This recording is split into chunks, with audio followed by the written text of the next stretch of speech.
আমরা খুব সংক্ষেপেই কথা বলবো, সভাপতির বক্তব্য আছে। এখানে সাবজেক্ট কিন্তু দুটো, একটা হচ্ছে পিআর পদ্ধতিতে নির্বাচন, আরেকটা হচ্ছে জুলাই সনদের আইনের ভিত্তি, আইনগত ভিত্তি। পিআর পদ্ধতিটা নিয়ে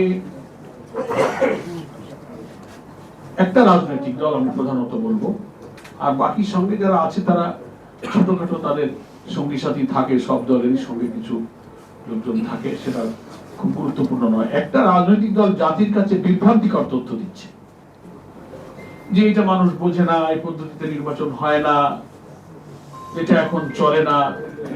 কখনো কখনো সেই দলের একজন স্থায়ী কমিটির সদস্য এই মন্তব্য করে ফেলেছেন যে দেশের মানুষ ইভিএম বোঝে না, তারা পিআরও বোঝে না। তো আমরা দুঃখ করে বলেছি যে যিনি বক্তব্য রেখেছেন তাকেও বুঝতে হবে যে ইভিএম কিন্তু একটা মেশিনের নাম, ইলেকট্রনিক ভোটিং মেশিন, আর পিআর হচ্ছে একটা ইলেকট্রাল সিস্টেম। দুইটা জিনিসকে আপনি একভাবে বললেন, যিনি বললেন তারও এটা বোঝা দরকার। ইভিএম এবং পিআর এটা একসাথে কোনো কম্পারেটিভ আলোচনার বিষয় নয়, একটা প্রযুক্তি আর একটা ইলেকট্রাল সিস্টেম। এটাকে মিলায় আপনি বাংলাদেশের মানুষের সামনে বলে দিলেন একটা বড় দলের নেতা এটা জনগণ বোঝে না।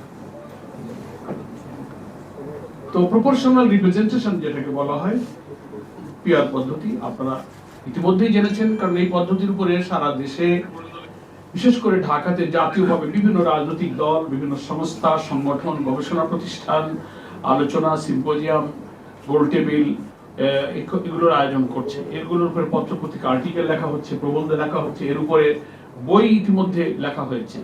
এটার উপরে গবেষণা চর্চা কিন্তু হয়েছে, যেহেতু পিআর পদ্ধতিটা ইলেকশনের কি সিস্টেম, কেমন করে এটা হয়। এবং আমি বলবো এর ব্যাখ্যা যাওয়ার আগে আপনারা নিশ্চয়ই সচেতন সাংবাদিক বন্ধুগণ এবং দেশবাসী যারা আছেন, বাংলাদেশের কয়েকটা বেসরকারি সংস্থা একটা জনমত জরিপ করেছে, একটা সার্ভে করেছে যে পিআর নিয়ে যে বিতর্ক হচ্ছে, দেখি দেশের কত পার্সেন্ট জনগণ পিআর পদ্ধতিতে নির্বাচন চায়। সেই সার্ভে রিপোর্টও দেখা গেছে যে ৭১% মানুষ দেশে পিআর পদ্ধতিতে নির্বাচন চায়। আজব ব্যাপার। তারপরে বলা হচ্ছে যে না, এটা জনগণ হবে না, মানবে না, আমরা পারবো না। প্রপোর্শনাল রিপ্রেজেন্টেশন পদ্ধতিতে পৃথিবীর আধুনিক গণতান্ত্রিক দেশগুলোতে প্রায় ৯০টারও বেশি দেশে এই পদ্ধতিতে নির্বাচন হয়, এবং এই পদ্ধতির মধ্যে আবার ৬টা পদ্ধতি আছে। প্রপোর্শনাল রিপ্রেজেন্টেশনেরও ৬টা সিস্টেম আছে, এক এক দেশের জন্য এক একটা অ্যাপ্লিকেবল, সব দেশে সব হয় না। আমরা বলেছি যে বাংলাদেশের জন্য যেটা প্রযোজ্য হবে, যেটা অ্যাপ্লিকেবল হবে, সেটা এক্সপেরিমেন্ট করার জন্য বিশেষজ্ঞদের নিয়ে, সংবিধান বিশেষজ্ঞদের নিয়ে, যারা নির্বাচন বিশেষজ্ঞ আছেন, আলোচনা হতে পারে। কিন্তু পিআর বুঝবে না, মানবে না, এটা হয় কি করে? কেয়ারটেকারও একসময় এই জাতি বুঝতো না। একটা দল বলতো যে কেয়ারটেকারে আবার কি, নির্দলীয় নিরপেক্ষ, পাগল আর শিশু ছাড়া কেউ নিরপেক্ষ হয় না। এসব বক্তৃতা হয়েছে না এসেছে, যাদের একটু বয়স বেশি, সেই সময় আন্দোলনের কথা। এবং এটার হিস্ট্রিও আপনাদের জানা আছে যে বাংলাদেশে কেয়ারটেকার সরকারের প্রথম ফর্মুলাটা দিয়েছিলেন বাংলাদেশ জামাত ইসলামীর সাবেক আমির অধ্যাপক গোলাম আজম রাহিমাহুল্লাহ, যিনি ডাকসু জিএস ছিলেন, ভাষা সৈনিক ছিলেন। তো উনি যখন এই ফর্মুলাটা দিয়েছিলেন, আমাদের এই কেন্দ্রীয় মজলিস শুরার এক বিরাট অধিবেশনে তিনি প্রস্তাবটা পেশ করেছিলেন। তখনও জাতির উদ্দেশ্যে যখন আমরা এটা আমাদের নেতৃবৃন্দ যখন এটা পেশ করলেন যে একটা ফ্রি ফেয়ার ক্রেডিবল ইলেকশন হতে গেলে, গ্রহণযোগ্য ইলেকশন হতে গেলে এই পদ্ধতি ছাড়া কোন দলীয় সরকারের অধীনে নির্বাচন নিরপেক্ষ হয় না, এটা প্রমাণিত। তখনও অনেক দল এটা মানে নাই। পরে ধীরে ধীরে যখন এটার বিশেষজ্ঞ পর্যায়ে আলোচনা হলো, চর্চা হলো, তখন এটা নিয়ে আস্তে আস্তে এক একটা দল, তারপরে আমরা সব দলই কিন্তু একমত হয়ে গেলাম, এবং এটা সংসদে কিন্তু গৃহীত হলো। এবং শাহাবুদ্দিন সাহেবের যে প্রথম নির্বাচন হলো 91-এ, তত্ত্বাবধায়ক সরকারের সেই অধীনেই নির্বাচন হলো। তারপরে এটাকে সাংবিধানিক রূপ দিয়ে আইনে পরিণত করা হলো।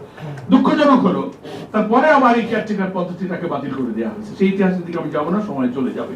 যারা দেখলো যে নির্বাচন নিরপেক্ষ হলে নিজেরা ক্ষমতায় ইচ্ছামতো আসা যায় না, রাতে বাক্স ভর্তি করা যায় না, বাক্স নিয়ে দৌড় মারা যায় না, নানান রকম সমস্যা আছে, তো এটা আমাদের অধীনে নিতে হবে। এটার অনেক ইতিহাস আছে। যাই হোক, আলহামদুলিল্লাহ 24-এর গণ অভ্যুত্থানের পরে নতুন পরিবর্তিত রাজনৈতিক পরিস্থিতিতে জুডিশিয়ারি যখন কিছুটা স্বাধীন হলো, তখন এটাকে কোর্টে গেল, মামলা হলো। সেই মামলায় আমি জামাত ইসলামের পক্ষ থেকে সেক্রেটারি জেনারেল আমিও বাদী ছিলাম। সেই মামলার শুনানি শেষে আদালতে কেয়ারটেকার পদ্ধতি বহাল রাখা হয়েছে, সেটা এখন আইনে পরিণত হয়েছে। তা আমরা বলেছি যে কেয়ারটেকার যখন এক সময় বোঝে নাই, আস্তে আস্তে ধাক্কা খেয়ে বুঝেছে, তো পিয়ারে ইনশাআল্লাহ এই জাতি এক সময় আমরা এটাকে নিরপেক্ষ কেন বলেছি, এটার সিস্টেমটা ইতিমধ্যে অনেকে জেনে ফেলেছি। বাংলাদেশের জন্য যে প্রযোজ্য বিধান 6টা থেকে যে কোনো একটা আমরা চয়েস করতে পারি।